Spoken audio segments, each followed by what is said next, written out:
हिरवं नाशिक धोक्यात. तपोवनमध्ये 1700 झाडतोडीच्या प्रस्तावावर नागरिकांचा संताप. कुंभ होऊ दे पण निसर्ग नको मारू.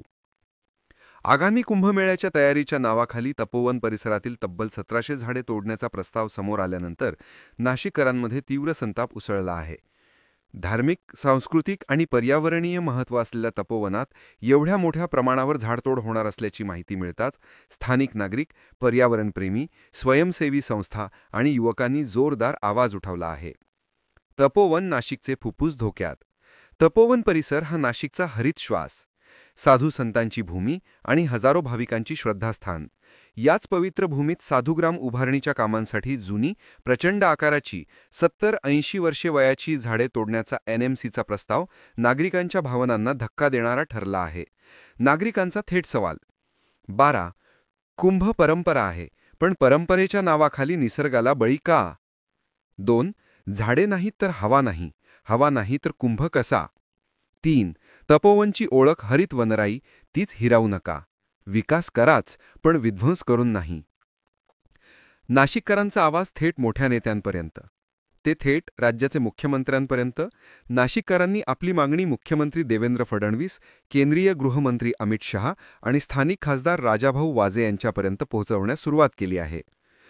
नाशिककरांच्या ठाण मागण्या: 1700 झाडांची तोड तात्काळ स्थगित करावी, पर्यावरणपूरक ग्रीन कुंभ मॉडेल राबवावे, विकासासोबत निसर्ग व सांस्कृतिक वारसा जपण्याची हमी द्यावी, झाडांची मोजदाद, पर्यायी योजना पारदर्शक करावी. नाशिककरांच्या हृदयातील हाक. नाशिककरांची भावना स्पष्ट आहे: धर्म मानू, कुंभ मानू, पण निसर्गाचा बळी देणार नाही. निसर्ग वाचवणे म्हणजे नाशिकचे भविष्य वाचवणे आणि भविष्यासाठी आस्था संघर्ष सुरूच आहे. न्यूज ब्युरो, संघर्ष उबाळे, नाशिक. आयुक्त करिश्मा नायर यांनी काल खुलासा केला आणि त्यांनी म्हटलं की फक्त 10 वर्ष जुनी आम्ही झाडं कापून टाकणार आहोत. त्यांनी या पद्धतीने सांगितलं की जसे की काल आलेलं गवत उपटायचंय. अहो मॅडम, आमचं असं म्हणणं आहे की तुम्ही एकदा इकडे या आणि इकडे व्हिजिट करा. एकही झाड कापण्याचं तुमची इच्छा होणार नाही, अशा पद्धतीचं इथे वातावरण आहे. इतकं सुंदर तुम्ही बघू शकता. इथे सगळ्याच झाडांवरती क्रॉस आहे आणि या सगळ्या झाडांवरती टांगती कुऱ्हाड आहे. कधीही हे कापले जाऊ शकतात. आमची म्हणून अशी मागणी आहे की जी 21 तारखेला जनसुनावणी होणार आहे ती मनपाच्या बंद भिंतीत न करता इथे तपोवनामध्ये, या वनामध्ये, जे वनावरती कुऱ्हाड यांनी टांगती ठेवलेली आहे त्या वनामध्ये आपण करूयात. आणि या मागणीसाठी महानगरपालिकेला मेल करा. या सगळ्या गोष्टींसाठी तुम्हाला टेम्पलेट हवं असेल तर मला मेसेज करा. जास्तीत जास्त हा व्हिडिओ शेअर करा, NMCला टॅग करा आणि माय NMCचं जे DM आहे ते या व्हिडिओच्या DMsने भरून गेलं पाहिजे. धन्यवाद. माननीय मुख्यमंत्री महाराष्ट्र राज्य आणि कुंभमेळा मंत्री, आम्हाला असं डेव्हलपमेंट नकोय, असा विकास नकोय जिथे तुम्ही तपोवनातलीच 1700 झाडं कट करून, वनातलीच 1700 झाडं कट करून विकास करणार आहात कुंभमेळ्यासाठी.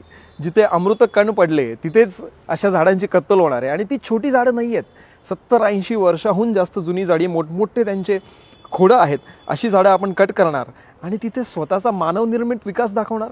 असा विकास नाशिककरांना नकोय. सो माझा याला ठाम विरोध आहे. अशा प्रकारची डेव्हलपमेंट जी निसर्गाच्या विरोधात काम करते आणि कुंभमेळ्याच्या नावाखाली आपण करतो आणि तपोवन या शब्दाच्या विरोधातच आपण काम करतोय. वन म्हणजे तुम्ही ते निगा राखली पाहिजे त्याची. 1700 झाडं कट करून आपण मानवनिर्मित, कॉन्क्रीट निर्मित तिथे काय बनवणार आहोत? आणि नाशिकमध्ये असं का होतं? नाशिकचे आमदार, खासदार याच्या विरोधात आवाज का उठवत नाही आहेत? याबद्दलही मला थोडीशी नाशिककर म्हणून साशंकता वाटते. मतं मागण्यासाठी सगळे मागे फिरतात, बट ह्या कामाच्या विरोधात कोणीच पुढे येऊन एक कमेंटसुद्धा करत नाही होत. आपण शुक्रवारी याच्या रिलेटेड मनपामध्ये काहीतरी सुनावणीसुद्धा होणार आहे. बट आय होप नाशिककर तुम्ही या गोष्टीला विरोध कराल. या प्रकारची डेव्हलपमेंट आपल्याला नको आहे. नाशिक हे कायम हरित राहिलं पाहिजे, स्वच्छ राहिलं पाहिजे, निसर्गाशी कनेक्टेड राहिलं पाहिजे. रामानी इथे येऊन वास्तव्य केलं आणि आपण त्याच रामानी जे तपोवनात वास्तव्य केलं तेच तपोवन नष्ट करायला निघालोय आणि तिथे आपण 1700 झाडं कट करणार.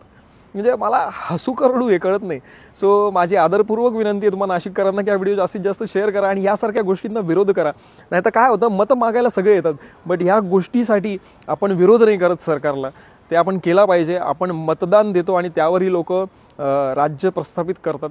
सो आपलं कर्तव्य आहे की त्यांना विरोध पण करणं आणि सहकार्य पण करणं. तुमचं काय मत आहे कमेंट सेक्शनमध्ये जरूर सांगा.